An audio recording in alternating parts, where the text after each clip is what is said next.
Hello, everybody. It's Wednesday, March 18th, the third day of the national sequestering that's going on with the coronavirus crisis. And I was reminded today that even though we trust God, even though we have full confidence in Him, that doesn't exempt us from real problems coming our way. Um, I woke up today hearing about the earthquake in Salt Lake City, Utah, and I felt so bad for the people there, not just because of the earthquake, because they're bad all the time, but just to think people there are sequestering, they're dealing with all of the issues that the rest of the country is with job closings, school closings, um, all of the runs on the markets, just everything that happens.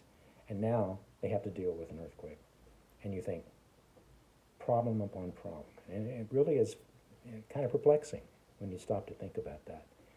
So life isn't always easy, even for those who are trusting. That makes it all the more important to do so, to have that sense of confidence that God is in control.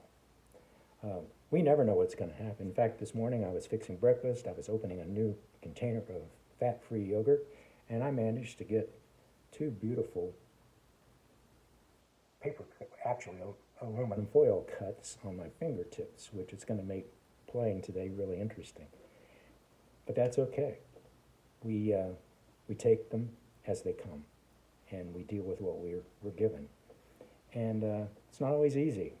And for some, the things that you're dealt are extreme, to say the least. In fact, what I want to play today is probably one of everybody's favorite gospel hymns, It Is Well With My Soul, because the text was written by a man who suffered incomprehensible grief and sorrow. He lost 4 children in a very unnecessary collision on a vessel at sea, and they just drowned. Four daughters, and eventually he managed to board a ship and traverse the same path on the sea. And when he got to the point where his daughters had perished, he was brought to the deck by the captain and said, "This is where it happened. This is where they went down."